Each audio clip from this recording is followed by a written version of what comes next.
Hi, how's it going? So today I'm going to attempt to make probably the most requested video from you guys. Before we get into that though, let's talk a little bit about you guys as riders and the things that I can and can't do. There's all kinds of different people out there, which means there's all kinds of different mountain bikers. Some of us want to measure ourselves against each other and against the clock and in a race format. Some of us only want to measure ourselves against the rider that we were yesterday. But for the most part, it's kind of a mix of the two things. Now, most people who visit the park come here because they want to do sessioning and progression, which is great. That's exactly the reason that I built this place. What I can do is provide tracks and features for you to session and progress on and bring them up in a slow and progressive manner. What I can't do is I'm not a qualified MTB coach, and I can't really give you any advice or tips on how to ride the features, technique, and maybe where to get speed to go faster. With that in mind, I'm not saying to you this is what you should do and these are the techniques you should use, because frankly I'm not qualified to coach you on that. I'm also not saying these are the features you should ride or these are the features that are available, because frankly there's hundreds of features across all the tracks, more than you can shake a stick at. I am going to miss some out, so perhaps you've got your own version of which ones you prefer. What I can do today is I can just kind of take you out there and show you the places that I like to ride and session and warm up on, and how they kind of build up in size and technical difficulty. Anyway, let's get changed and let's get to the riding. It might surprise you to find out that I like to start my sessions over here on Elementary. Now, even though Elementary is only considered the second easiest track on park, and this is really essentially just a set of old school whoops, there is a couple of things about these that I like. First of all, we've got a little catch berm left-hander entrance into it, which is kind of tricky to get right, and you've got to be on point for doing it. And then secondly, it's a really short way before the first of the whoops. Now, when you hit this, if you fail to pop it and get over the second one, you are going to case. However, if you pops on point and you do get it, you're essentially clearing what is an 8-foot gap and putting down somewhere around the 9-foot mark. Now, as small as that sounds, it's quite a nice way to start off a session. Now I'd like to introduce you to the chopper twins. First up, we've got a little 2-log step down, but it's a step down with a slight difference. Now, I ride right foot forwards, which in theory should mean that my most comfortable way to turn the bike in the air is over to the rider's left. This step down asks for something a little bit different and kind of asks some questions of your comfort zone. Let's take a closer look. So as you can see from the approach of this one, you can't just ride it straight forwards or it'll take you into that tree. You're looking at about a 30-degree turn over to your right hand side, and on that turn you've got a little bit of a root ball that it's probably best to avoid, or most comfortable to avoid. So this one does need to be sent out of here at a comfortable distance at a decent speed whilst turning to, well, my at least, wrong side to turn. Straight after putting down from the step down, you're brought immediately into a small gap jump. Now, this is, rather than being a set of whoops, a legitimate gap jump that does have a big hole in the middle and a wall to case against if it goes wrong. However, using the way I do it, with jumping a little 8-foot, 9-foot pop there, you can remind yourself that all you need to do is get to the 8-foot mark here, and as long as you confidently send the step down, this one you just kind of let it happen underneath you.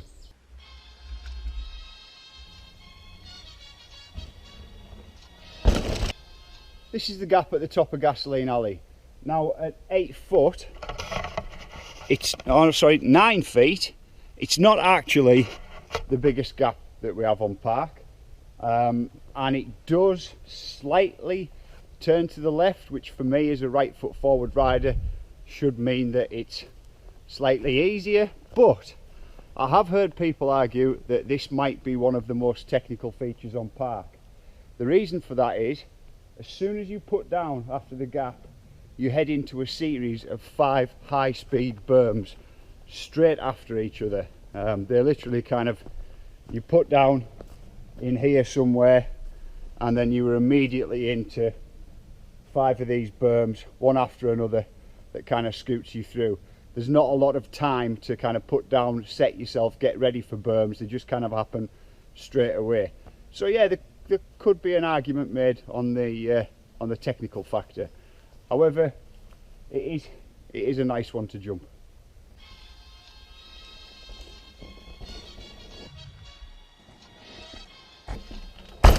Straight after the berms and gasoline alley, we've got a small 3-log step down that leads you into a berm, into another 3-log step out.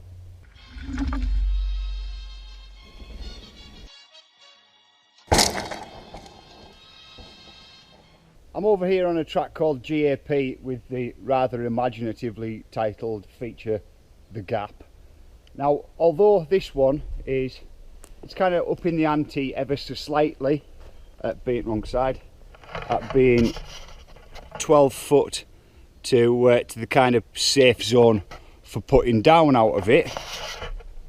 I could have gone over to route down.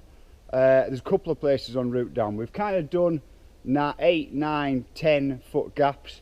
I could have gone over to in and out and got to around the 11, or actually Camel Humps is around 11 as well. Could have done those ones, but as I said at the top of the video, I'm not going to be riding every feature on park. I'm just kind of showing you the ones that I warm up on. And this feature is one that I particularly like. Here's why. A, it's not huge. It's not a massive ask to get over and across it. You have got a little bit of a transition kicker here in the takeoff, so that does kind of help you out a little bit. B, it's on a slight hip. It's probably about 20 degrees at a rough guess, but with me being a right foot forward rider, it hips off to the left and the track goes down to the left, and it is kind of my preferred side. And C, as you can see by the taped off tree there, you cannot just jump this straight forwards. It forces you to kind of dip that shoulder and put a little bit of body English into the bike. If you get over this successfully, you know that it hasn't happened by accident. You have had to put that little bit of manoeuvring and bike control in the air, and yeah, when you put down after it, knowing that you've done all those things, it's quite a nice feeling. The other important factor of this feature is it forces you to kind of practice judging your speed. Now, the reason that judging your speed will become a more and more important factor, I'll kind of try and demonstrate to you as we get further through this afternoon. But in this instance, if you come absolutely hooning it into there, you're not going to have enough time to put the body English into the bike, or put the bike down where you want to, which is kind of in the centre of the landing, because you'll have hooned it straight through the air and straight into that tree. So as much as there's part of your brain saying, hey, we just need to get over the gap and not case on that log on the other side, so let's just go as fast as we can, you can't do that because it's going to result in bad times. So what you need to do is just be relaxed and let it all happen, and trust your bike control and get yourself over here without too much fuss whilst remaining calm. Again, it's another thing that just makes it a nice feature for when you get over it and you know you've done all of those things and put all those things together in one kind of jump. It's a good feeling.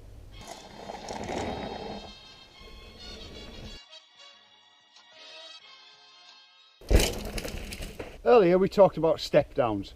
Over here at the top of Electric Landlady, we've got a feature called the Qualifier, which is an old school Canadian style step down.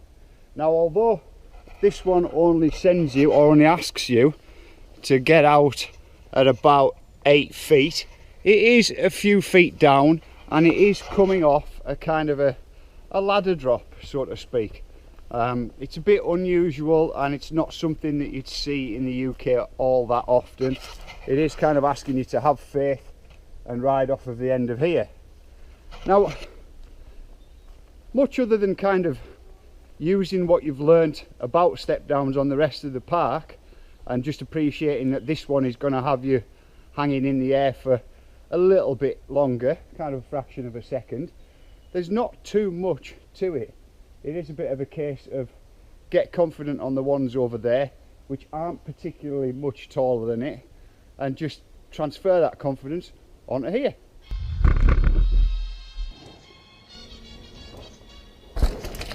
Which brings us on to this. This is the raised gap feature over on the kind of middle of Electric Landlady. Probably due to the fact that it's raised up off the ground and it kind of looks big, a lot of people mistake this one for the most difficult feature on the park. It's true that it probably does have the highest consequences for failure on this one. If you get it wrong, whacking a front wheel into here, I mean, let's be honest, it's not going to be fun. However, if we take a look at the tape on it, safety zone is at about 13 feet.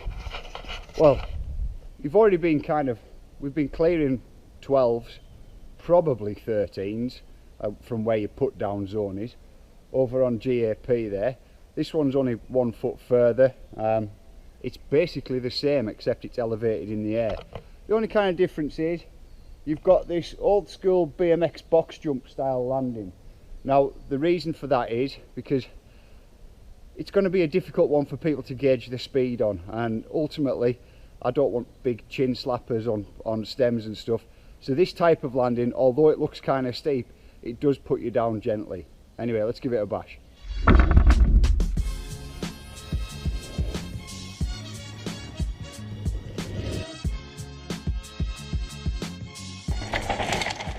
Incrementally from Electric Landlady, I could go on. You've got this one called Pucker Up over on Route Down Raceway.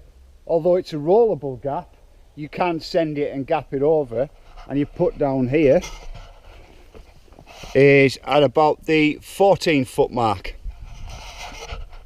However, I rode this one on Sunday, it's not giving me any problems and it's all running fine.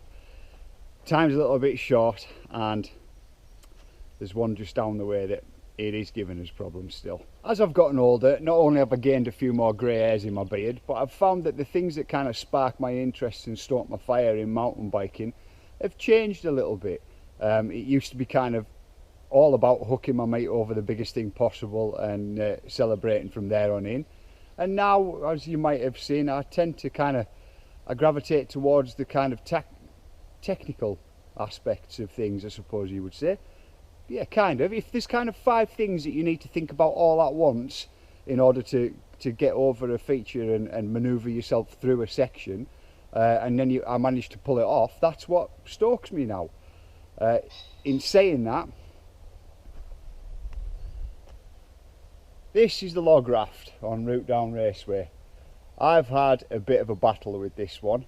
A couple of weeks ago I made a video all about sessioning this feature, and I was making it over. By the end of the session, everything was great. It's a fairly mellow transition of a kicker over a kind of a case pad, and then we've got a down ramp on the other side. To get down onto this down ramp section where you kind of really know that you've avoided this knuckle here, you're looking at about, works out about 18 foot, 19 down into where this area is here. Now, I rode this one as well on Sunday. We were doing a little bit of filming, and I haven't seen the footage yet, so I don't know, but in the back of my mind I'm not sure that I definitely didn't case this every time.